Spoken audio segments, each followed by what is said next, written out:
Sebelumnya, Mabes Polri berjanji akan menindak tegas AKBP Fajar Widyadharma Lukman, ex-Kapolres Ngada, tersangka kasus kekerasan seksual terhadap anak di bawah umur. Polisi menegaskan akan menegakkan hukum tanpa pandang bulu dan juga transparan. Inilah KBP Fajar Widyadharma Lukman yang sebelumnya menjabat sebagai Kapolres Ngada dan sekarang dinyatakan sebagai tersangka kekerasan seksual. Tersangka dihadirkan di Mabes Polri dan akan segera menjalani sidang etik dan pidana. Yang memprihatinkan, tersangka diduga melakukan pelecehan seksual keempat orang korban, di mana 3 diantaranya masih di bawah umur berusia 6 tahun, 13 tahun, dan 16 tahun. Sementara satu korban lain berusia 20 tahun. Selain diduga melakukan pelecehan seksual dengan korban anak, tersangka juga diduga menggunakan narkoba dan merekam serta menyebarkan kegiatan asusila yang tersebut. Polisi telah melakukan pemeriksaan terhadap 16 orang saksi dari peristiwa ini.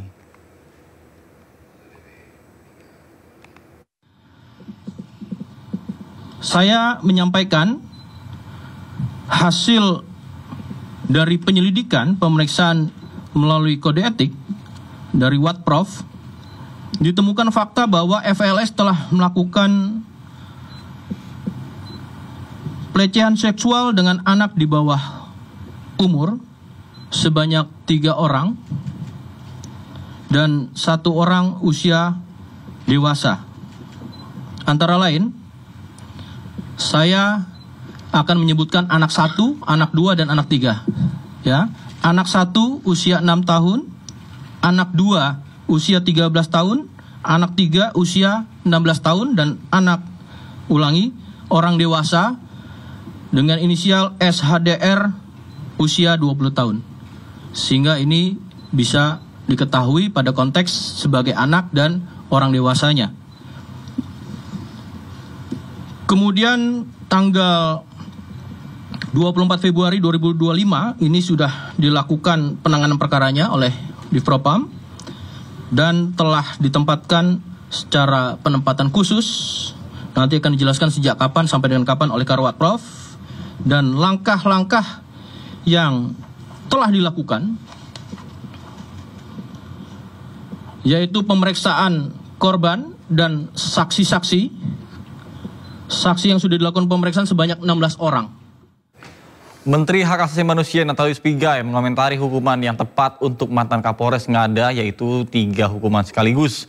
Hal tersebut disampaikan Natalius Pigai usai mengisi kuliah umum di Universitas No Mention Medan, Sumatera Utara. Yang pertama adalah hukuman disiplin, pencopotan jabatan, yang kedua pidana, yang ketiga adalah kode. Kementerian Sosial akan memberikan pendampingan kepada korban pelecehan dari ex-Kapolres Ngada, AKBP Fajar Widyadharma. Tidak hanya menyiapkan rumah aman, Komensos juga berdiskusi dengan pihak terkait perihal rehabilitasi terhadap korban. Akan pendampingan ya dari sentra kita yang di sana. Jadi pasti kita lakukan pendampingan, ya kita akan siapkan hal-hal yang memang dibutuhkan. Kalau memang perlu residensial, kita siap sentra kita. Tapi yang jelas Kementerian Sosial akan berdiskusi dengan para sesepuh di sana, para tokoh-tokoh di sana, bagaimana merehabilitasi anak-anak. Pemirsa, Komisi Anti Rasuah KPK kembali melakukan operasi tangkap tangan atau OTT yang menyasar sejumlah pejabat nakal. Kali ini menyasar 8 pejabat di Kabupaten Ogan Komering Ulu, Sumatera Selatan. Penangkapan yang dilakukan KPK akhir pekan ini berhasil menjaring 8 pejabat di Kabupaten Ogan Komering Ulu. Ke-8 pejabat tersebut sudah tiba di Jakarta guna diproses lebih lanjut. Sementara identitas yang diamankan KPK disebut terdiri dari 3 anggota DPRD, kepala dinas PUPR, hingga sejumlah ASN di lingkungan setempat. KPK juga masih mendalami kasus dugaan korupsi dalam OTT ini.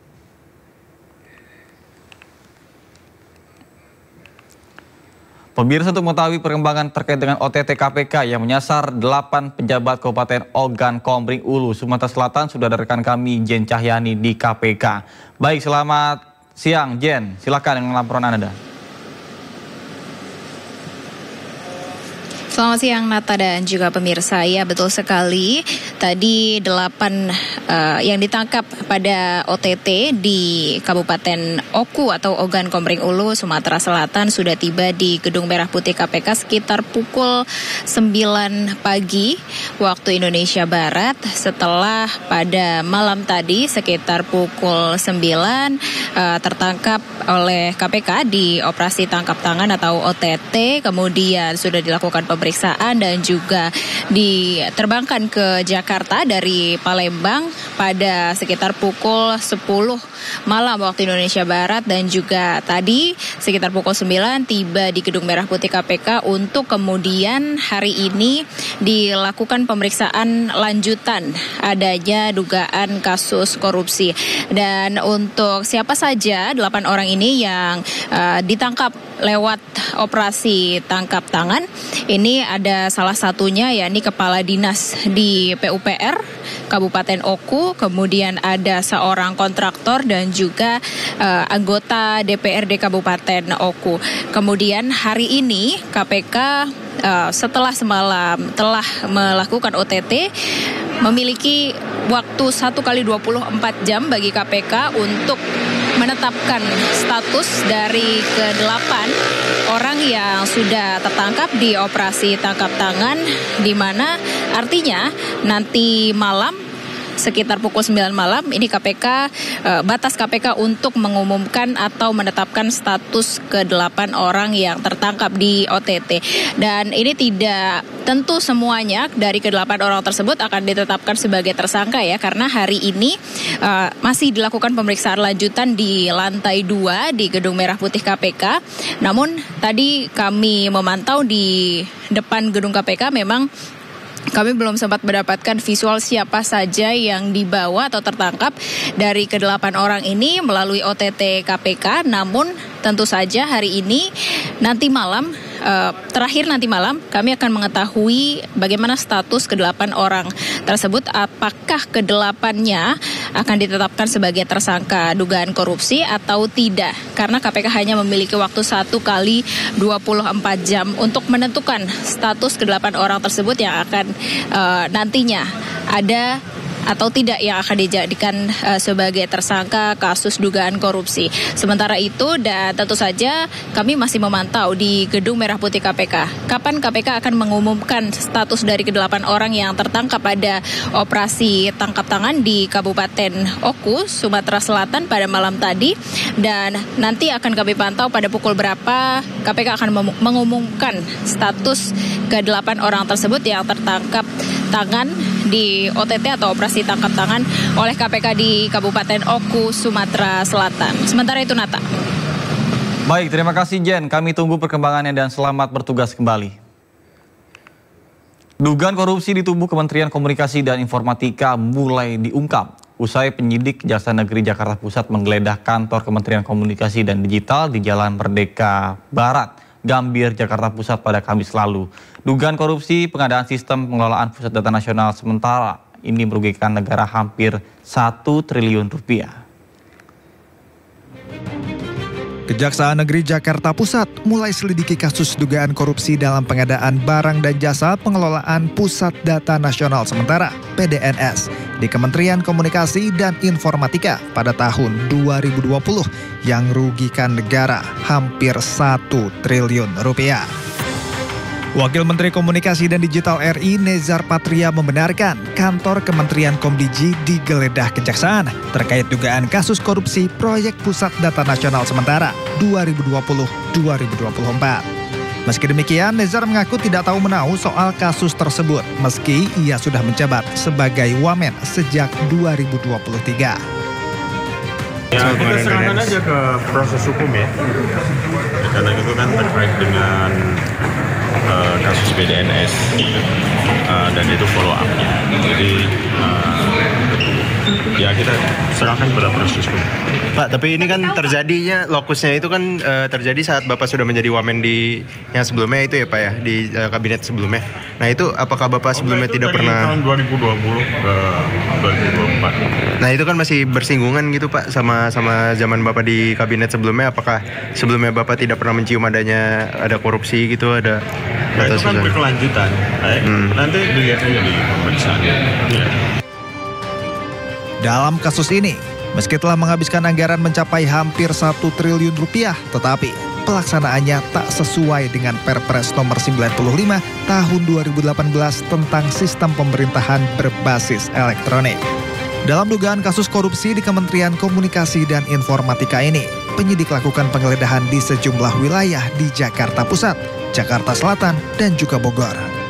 Dalam penggeledahan ini, penyidik sita beragam barang bukti, mulai dari dokumen, uang tunai pecahan dolar dan rupiah, mobil, bangunan, hingga barang bukti elektronik lain.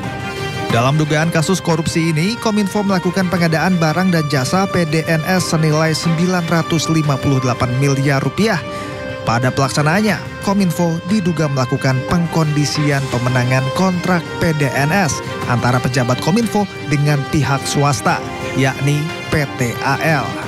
Diduga akibat pengkondisian ini, Kominfo tidak memasukkan pertimbangan kelayakan dari Badan Siber dan Sandi Negara sebagai syarat penawaran. Hal inilah yang diduga menjadi sebab dari serangan ransomware pada 2024 lalu. Serangan ini akibatkan sejumlah layanan tidak layak pakai hingga bocornya data diri penduduk Indonesia. Sebelumnya pada tahun 2024, masyarakat Indonesia direpotkan dengan serangan ransomware yang menghambat sejumlah layanan. Sedikitnya 210 instansi terdampak dan gangguan paling parah dialami oleh pelayanan imigrasi Kementerian Hukum dan HAM. Sementara itu di Mandailing Natal, Sumatera Utara, proses pengajuan paspor di kantor imigrasi kelas 2 Sibolga terpaksa tertunda akibat gangguan server PDN. Ratusan warga yang sudah melakukan pengurusan paspor terpaksa kembali ke rumah lantaran paspor tak bisa dicetak. Tak hanya itu, gangguan PDN juga berimbas pada pelayanan imigrasi di Bandara Soekarno-Hatta. Selain layanan imigrasi, sejumlah sektor pelayanan publik lain yang terganggu diantaranya layanan IKTP, BPJS Kesehatan, sistem perpajakan, layanan keimigrasian, pendidikan, layanan perbankan, dan keuangan. Terkait masalah ini, Menteri Komunikasi dan Informatika atau Menkominfo Budi Aris Setiadi hingga Kepala Badan Siber dan Sandi Negara BSSN Hinsa Siburian menghadap Presiden Joko Widodo di Istana Kepresidenan Jakarta Jumat siang 28 Juni 2024.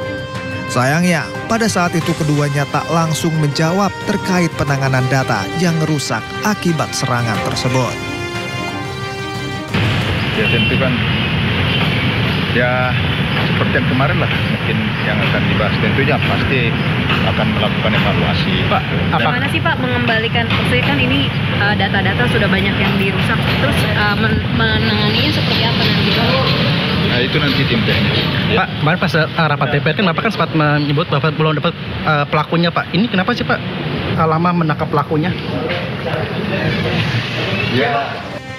Pada Kamis 27 Juni 2024, Menkominfo Budi Aris Setiadi juga memenuhi panggilan Komisi 1 DPR RI. Pemanggilan dilakukan buntut insiden gangguan server Pusat Data Nasional atau PDN.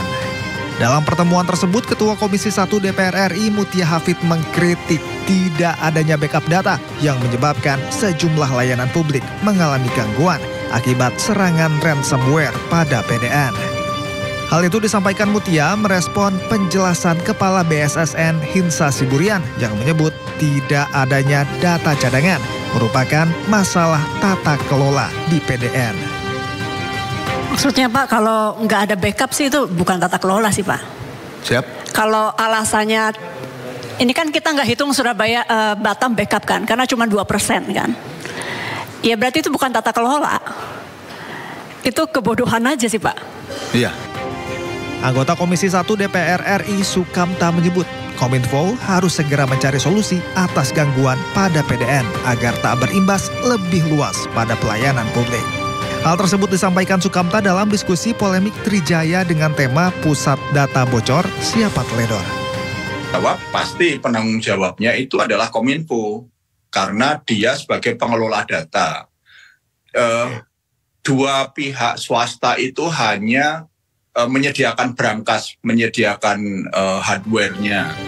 Dalam kesempatan yang sama, Direktur Eksekutif SafeNet Nenden Sekar Arum mengaku tak terkejut dengan adanya gangguan pada PDN.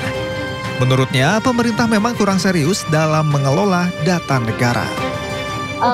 Karena ya ini tuh pasti akan terjadi gitu ya, cepat atau lambat gitu ya, ketika pengelolaannya memang tidak dilakukan secara serius oleh pemerintah. Nenden juga meminta Kominfo, BSSN, dan pihak-pihak terkait untuk segera mencari solusi konkret dan berupaya melakukan pencegahan agar kejadian serupa tak terulang lagi ke depannya. Saat ini kan memang kita harus melihat apa yang bisa kita lakukan selanjutnya ke depan gitu untuk memastikan bahwa ini tidak terjadi gitu, agar publik sekali lagi tidak dirugikan.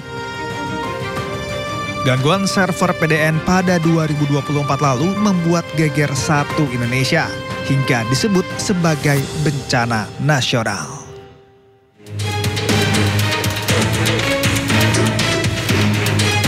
Kejaksaan Negeri Jakarta Pusat mencatat korupsi diduga mulai pada tahun 2020.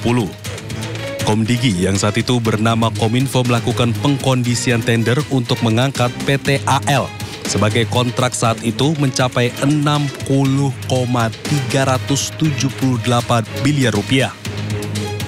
Pada tahun 2021, PT AL kembali menangkan tender PDSN dengan nilai kontrak mencapai 102,671 miliar rupiah. Di tahun 2022, Kominfo kedapatan menghilangkan salah satu syarat pemenang tender. Hal ini dilakukan supaya tender dimenangkan PT AL. Dinilai kontrak PDSN di tahun ini mencapai 188,900 miliar rupiah. Lagi dan lagi, PT AL menangkan tender PDSN tahun 2023 dan 2024.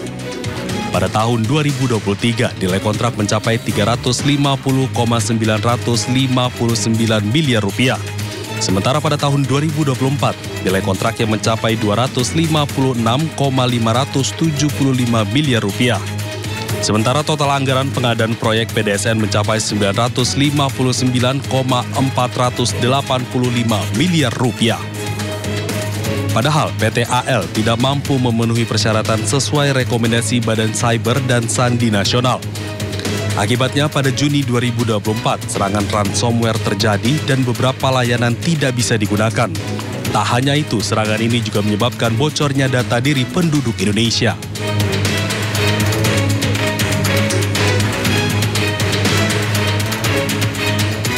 Ketua Umum Kamar Dagang dan Industri Indonesia, Anindya Novian Bakri, resmi mengukuhkan pengurus Kadin Masa Bakti 2024-2029 di Jakarta Convention Center Senayan, Jakarta.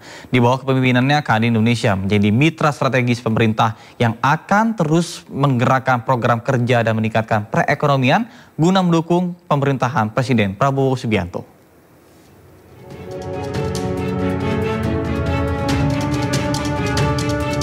Ketua Kadin Indonesia Anindya Novian Bakri resmi mengukuhkan 2.800 pengurus Kadin untuk masa bakti 2024 hingga 2029 di JCC Senayan, Jakarta.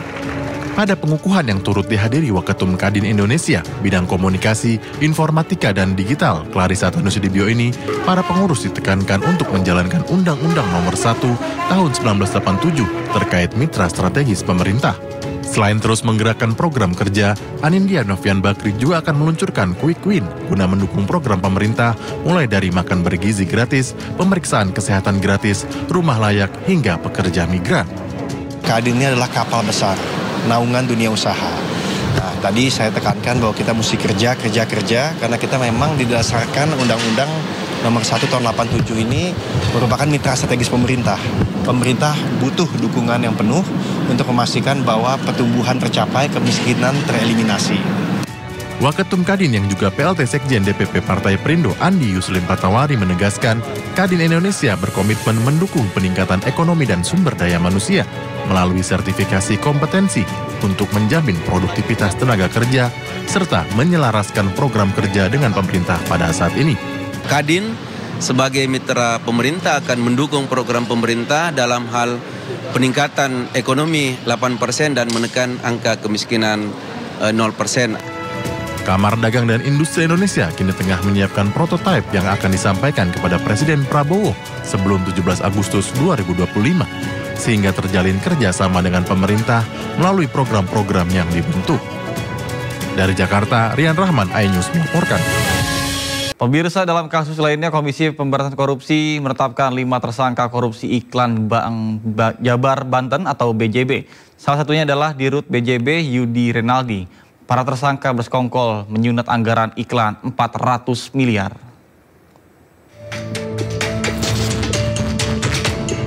KPK akhirnya mengumumkan 5 tersangka korupsi iklan Bank Jabar Banten atau BJB. 3 tersangka dari internal Bank BJB termasuk Dirut Yudi Renaldi serta 2 orang pihak swasta. Korupsi berawal saat BJB menempatkan anggaran iklan 409 miliar melalui kerjasama 6 agensi yang ditunjuk Dirut BJB. Namun ternyata realisasi iklan yang dibayarkan hanya sekitar 100 miliar rupiah. Suatu penempatan iklan yang sebenarnya PT BJB itu bisa langsung menempatkan ke media, namun digunakan pihak agensi guna mengambil sejumlah uang tadi di 2,5 tahun, kurang lebih 222 miliar. Sebelumnya KPK menggeledah 12 lokasi termasuk rumah mantan Gubernur Jawa Barat Ridwan Kamil dan kantor BJB di Kota Bandung. KPK menyita sejumlah dokumen, deposito 70 miliar rupiah, kendaraan dan aset tanah bangunan. KPK juga akan memeriksa Ridwan Kamil sebagai saksi kunci dalam perkara rasuah tersebut. Tim Liputan iNews melaporkan. Presiden Prabowo Subianto geram dengan banyaknya para koruptor yang maling uang negara. Prabowo bahkan menegaskan dirinya akan membangun penjara khusus koruptor di pulau terpencil agar para pembajak uang negara tidak bisa kabur. Kunci daripada semuanya, tapi untuk pendidikan yang bagus kita perlu apa? Uang. Benar. Mencapai pendidikan tinggi tidak dengan omon-omon. Uang. Untuk itu kita harus pinter mengelola uang. Pinter, pandai, cerdas, handal, hemat, iya kan? Bagaimana pepatah ajaran orang tua kita? Hemat pangkal kaya. Nggak ada boros bisa kaya. Nggak ada bocor bisa kaya. Nggak ada negara yang korupsi gila-gilaan bisa kaya. Tidak ada. Korupsi menuju negara hancur.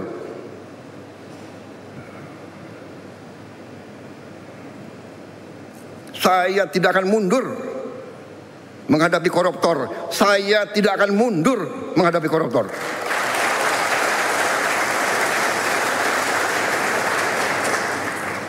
Mereka harus mengerti, saya ini siap mati untuk bangsa dan rakyat ini. Saya tidak takut. Mafia manapun saya tidak takut.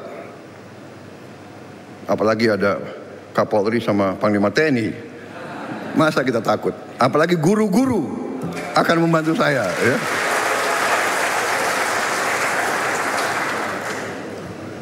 Saudara-saudara, koruptor-koruptor itulah yang buat guru-guru susah, dokter-dokter susah, perawat-perawat susah, petani susah.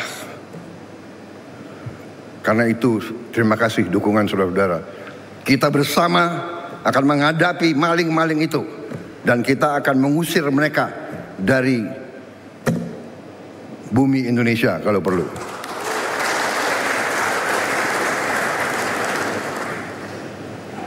Saya nanti juga akan sisihkan dana, saya akan bikin penjara yang sangat, pokoknya sangat kokoh di suatu tempat yang terpencil, mereka nggak bisa keluar malam hari. Kita akan cari pulau, kalau mereka mau keluar biar ketemu sama hiu. Pemirsa, Kementerian Perhubungan memprediksi potensi pergerakan masyarakat selama libur Lebaran tahun ini mencapai 146 juta jiwa atau setara dengan 52% dari total penduduk Indonesia. Sementara itu puncak arus mudik sendiri diprediksi terjadi pada H-3 Lebaran atau 28 Maret 2025 mendatang.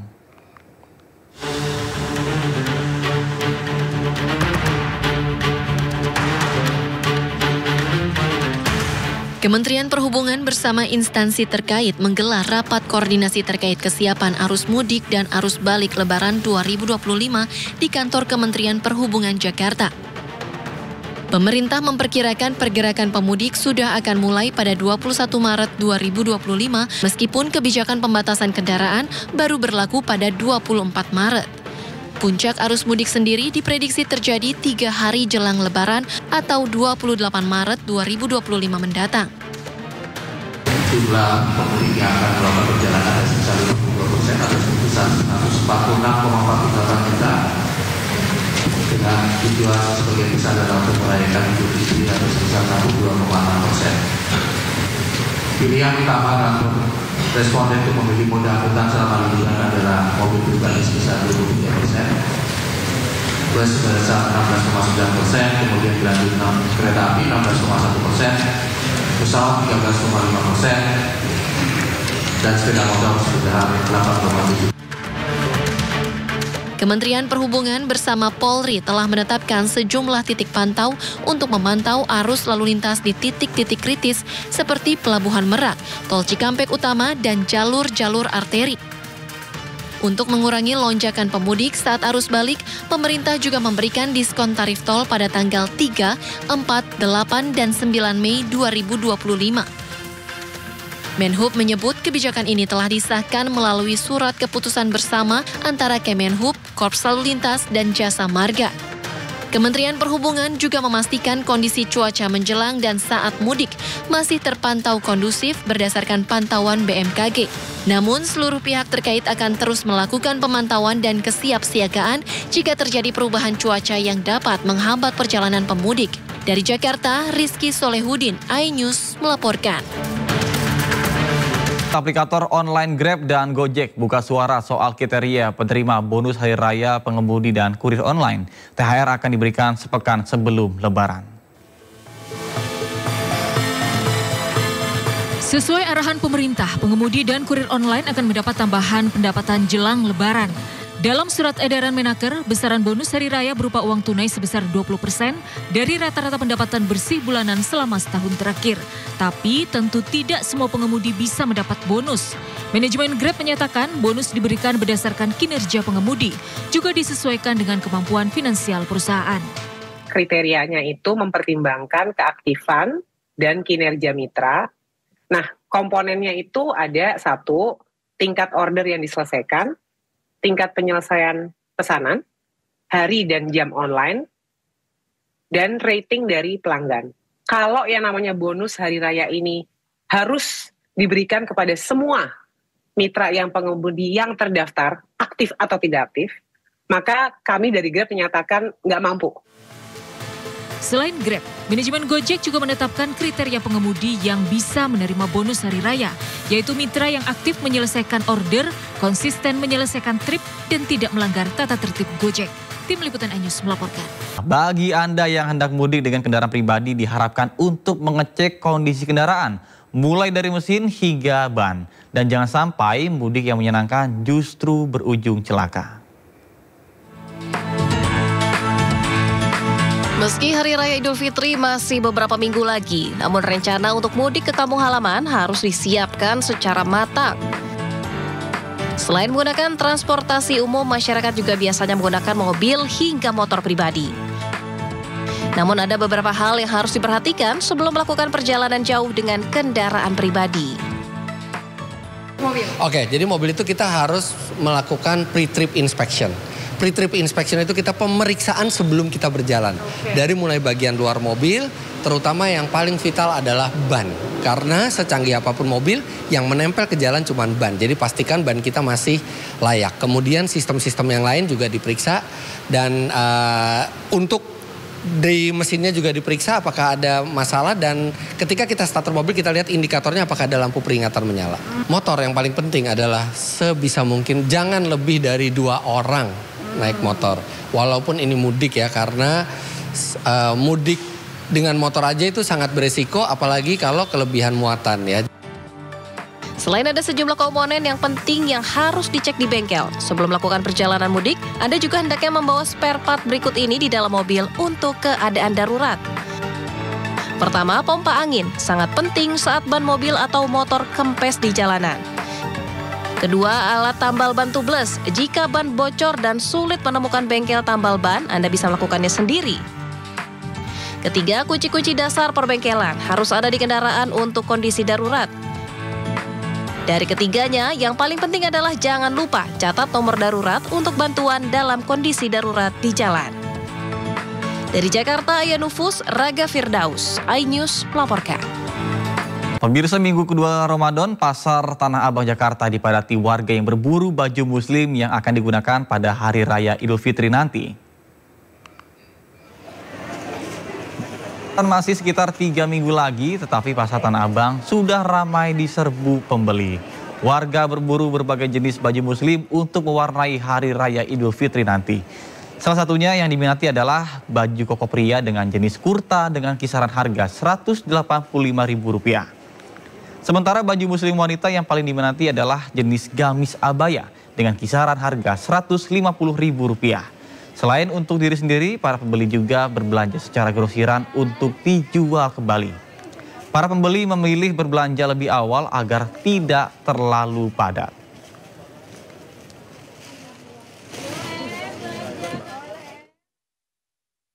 Pemirsa, Hari Raya kian dekat, masyarakat mulai gencar berburu baju lebaran. Dan sudah ada rekan kami, Disti Arifa, yang akan membagikan secara langsung situasi terkini di Pusat Grosir Tanah Abang, Jakarta Pusat. Baik, selamat siang Disti. Seperti apa suasana berburu baju lebaran di sana? Silakan. Ya, selamat siang Nata dan juga pemirsa. Suasana di Pasar Tanah Abang hari ini sudah begitu ramai, padat pembeli dan juga masyarakat ini yang sudah mulai berburu baju lebaran untuk mereka kenakan di Hari Raya Idul Fitri nanti. Keramaian ini sudah terjadi bahkan sejak dari tadi pagi, dan semakin siang, semakin sore ini akan semakin ramai. Bisa dilihat Nata dan juga pemirsa, inilah situasinya, keramaian yang terjadi, saut-sautan para pedagang, kemudian juga pembeli yang mulai menawar harga dari baju yang akan mereka beli. Dan ini adalah salah satu kios yang menjual baju muslim pria. Memang untuk baju muslim pria ini banyak sekali ragamnya, banyak sekali jenis dengan variatif harga. Nah, untuk mengetahui lebih lanjut, mungkin kita coba tanyakan ke salah satu pedagang baju muslim pria di sini. Izin Bang, mau tanya dong Bang. Abang dengan abang siapa? Nama saya Jeffrey. Bang Jeffrey, mau tanya dong Bang, ini untuk baju muslim pria yang lagi tren tahun ini tuh ada jenis apa sih? Kalau tren tahun ini sih ada kurta, kemko, gamis. Ya. Yang paling diminati apa tuh Bang? Model kurta Kak, dia, model Pakistan. Untuk model kurta ini harganya berapa sih Bang? Kisaran 185. Bang, ini pembeli tuh biasanya mereka tuh belinya untuk satuan diri mereka atau bisa juga secara grosir? Kalau daerah-daerah Jakarta sih kadang dia ada yang satuan, ada yang buat seragaman keluarga gitu dia. Nah, untuk harganya tuh berbeda nggak sih Bang kalau beli satuan? Kalau misalkan dia ngambilnya banyak ya lebih murah dia. Kalau grosir berapa tuh Bang? 160 Kak. Nah Bang, ini kan udah 2 minggu ya menjelang Lebaran, udah semakin dekat ke Lebaran, semakin ramai. Seperti apa sih Bang ini persiapannya juga, dan apakah omset juga sudah meningkat atau bagaimana? Kalau omset sih nggak terlalu ada perubahan sih. Kalau perubahan sih ada dikit gitu ya, ada pasti. Ya, tapi kalau melihat daya beli masyarakat kesini bagaimana Bang? Kalau di sini sih pengunjungnya banyak, tapi yang belinya jarang Kak. Tapi nanti dia biasanya semakin sore akan terus ramai atau gimana? Biasanya dia sampai jam 3, jam setengah 4 orang udah nggak ada sih biasanya. Ya, udah pada pulang ke rumahnya. Berarti siang ini puncak keramaiannya? Ya, dari jam 9 sampai jam 2 siang itu pasti masih ramai. Terima kasih Bang Jeffrey, selamat melanjutkan aktivitasnya. Ya Nata dan juga pemirsa, itu tadi yang disampaikan oleh Bang Jeffrey ya, salah satu pedagang di sini memang mengatakan bahwa untuk baju muslim pria ini yang paling diminati ada jenis kurta dengan kisaran harga di 180.000. Tapi kalau dibeli secara grosiran atau jumlah yang banyak ini bisa jauh lebih murah. Artinya tentu ini bisa menjadi pilihan bagi masyarakat yang akan berburu. Mereka bisa beli untuk diri dan juga keluarga, bisa kompakan, beli yang banyak dengan harga yang jauh lebih murah. Nata. Terima kasih Disti, selesai siaran saya akan nyusul berburu baju lebaran di sana. Selamat bertugas kembali Disti. Pemirsa, 2 minggu menuju lebaran, Anda sudah siapkan kue kering belum? Nah, kalau belum, mungkin kue berikut bisa menjadi pilihan Anda. Perjualan sejak 1996, pabrik kue keriting Pusaka Kuitang kebanjiran orderan jelang lebaran.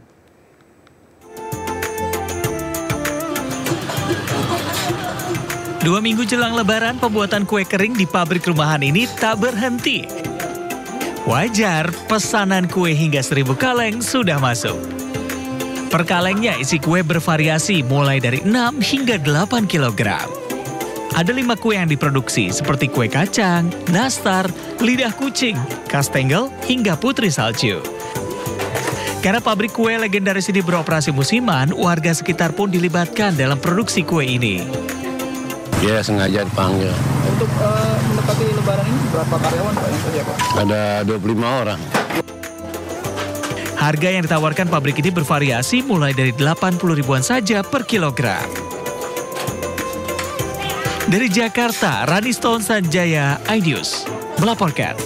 Pemirsa, pengelola Bandara Soekarno-Hatta terus meningkatkan fasilitas jelang mudik lebaran. Salah satunya dioperasikan kembali Terminal 1B untuk melayani penerbangan domestik. Pengoperasian terminal tersebut untuk mengurai kepadatan penumpang di Bandara Soekarno-Hatta. Setelah 6 tahun tidak digunakan imbas pembatasan penumpang karena COVID-19, mulai Sabtu pengelola Bandara Soekarno-Hatta mengoperasikan kembali Terminal 1B. Suasana Terminal 1B hari ini dipadati sejumlah penumpang penerbangan domestik. Pengoperasian kembali Terminal 1B sebagai peningkatan fasilitas jelang arus mudik yang diperkirakan akan terjadi peningkatan jumlah penumpang pesawat. Menurut pengelola Bandara Soekarno-Hatta jelang arus mudik lebaran, bahwa pengelola bandara memindahkan pengoperasian maskapai Citylink dari Terminal 3 ke Terminal 1B dan hal ini untuk keseimbangan jumlah penumpang di terminal. Baik, sesuai lokasi kita berada, salah satu yang kita lakukan menjelang arus mudik adalah melakukan rebalancing terminal, ya, baik dari sisi kapasitas dan juga rebalancing fungsional. Nah, salah satunya adalah per hari ini penerbangan Citylink sudah berpindah ke Terminal 1B ini. Nah, di Terminal 1B ini tentunya Citylink biasanya sehari melayani kurang lebih 18.000 penumpang, artinya di Terminal 3. Pemirsa, di bulan suci Ramadan, bulan suci yang penuh berkah ini, pegawai KBRI Riyadh Arab Saudi melakukan umroh bersama dengan masyarakat Indonesia yang tinggal di Riyadh. Kegiatan umroh ini dilakukan untuk meningkatkan ketakwaan para jemaah. Kita akan melakukan perjalanan ke Mekah untuk melaksanakan ibadah umroh Ramadan. Pegawai Kedutaan Besar Republik Indonesia Riyadh Arab Saudi menyelenggarakan umroh bersama di bulan Ramadan 1446 Hijriah. Kegiatan ini berlangsung di momentum istimewa di mana periode kali ini merupakan periode jumlah jamaah umroh terbanyak dalam satu hari, yang mencapai lebih dari 500.000 jamaah. Kegiatan ini dilakukan sebagai ajang silaturahmi, meningkatkan ketakwaan, serta memfasilitasi warga negara Indonesia di Riyadh untuk meraih keberkahan Ramadan dengan melaksanakan umroh bersama. Sebanyak 44 peserta yang terdiri dari pegawai KBRI Riyadh dan masyarakat Indonesia di Riyadh ikut dalam pelaksanaan umroh kali ini. Rombongan berangkat dari KBRI Riyadh menggunakan bus menuju Makkah. Sesampainya di Mekah, rombongan melaksanakan umroh dengan penuh kehusyukan meski harus berbagi ruang dengan ribuan jamaah lain dari berbagai negara. Suasana Masjidil Haram yang penuh menambah syahdu perjalanan spiritual para jamaah. Bahwa umroh pada masa Ramadan itu adalah sangat penuh, apalagi dengan berita bahwa pada tanggal 6 itu jumlah jamaah tercatat sebanyak 500.000 per hari yang datang ke Mekah. Namun itu tidak menyurutkan niat kami bahwa kita mencari keutamaan. Susah atau sulitnya untuk berumroh itu adalah terkait dengan perjuangan kita untuk melakukan ibadah pada bulan Ramadan yang nilainya adalah bila kita melakukan umroh pada bulan Ramadan sama halnya dengan haji. Perjuangannya memang berat, tapi itu akan kita hadapi. Kegiatan ini menjadi bagian upaya dari KBRI Riyadh untuk terus menjaga semangat kebersamaan dan kekeluargaan di kalangan masyarakat Indonesia di Arab Saudi, khususnya pada bulan Ramadan ini. Tim Liputan iNews melaporkan. Pemirsa, saatnya kita simak pantauan arus lalu lintas siang ini dan kami telah terhubung dengan Brigadir Treslinda dari NTMC Polri yang berada di kawasan Cawang, Jakarta Timur. Baik, selamat siang Brigadir Treslinda. Bagaimana pantauan arus lalu lintas dari tempat Anda melaporkan? Silakan. Ya, baik, terima kasih Nata dan pemirsa. Dapat saya gambarkan pada siang hari ini arus lalu lintas di kawasan Cawang UKI ini masih terbilang lancar di berbagai arahnya. Baik kendaraan yang akan mengarah ke Cililitan, yang akan masuk ke tol Jagorawi melalui Cililitan ini juga dalam keadaan ramai lancar. Kemudian untuk tol Jakarta Cikampek pada saat ini melalui Halim juga dalam keadaan ramai lancar. Dan untuk arus lalu lintas yang akan mengarah ke arah Kalimalang pada siang hari ini dalam keadaan ramai lancar, perlambatan kecepatan kendaraan terjadi hanya pada antrian di traffic light. Meskipun lalu lintas lancar, perlu kami informasikan juga kawasan ini tidak ada jembatan penyeberangan, sehingga banyaknya aktivitas masyarakat yang berlalu lalang di kawasan ini. Untuk itu kami tetap harapkan bagi para pengguna jalan untuk selalu menjaga batas kecepatan dan juga jaga jarak aman kendaraan Anda. Kemudian bagi Anda yang akan melaksanakan perjalanan akhir pekan tentunya akan balik ke Jakarta maupun ke kota Bandung dan sekitarnya, periksa kembali kondisi kendaraan Anda dalam keadaan layak jalan, Anda sendiri dalam keadaan sehat. Kemudian Nata, kami juga menginformasikan dalam rangka mempersiapkan operasi ketupat ataupun menyambut Lebaran 2025, Korlantas Polri akan melaksanakan rekayasa lalu lintas berupa delay system untuk kendaraan yang akan menyeberang dari Merak mengarah ke arah Pulau Sumatera maupun ke arah Lampung, di mana sistem delay system ini bertujuan untuk menormalisasi arus kendaraan ke arah Lampung sehingga tidak terjadi kepadatan di sana. Untuk itu kami harapkan apabila rekayasa lalu lintas ini diberlakukan nantinya pada pelaksanaan mudik Lebaran, Anda dapat mengikuti arahan serta petunjuk petugas kami yang berada di lapangan.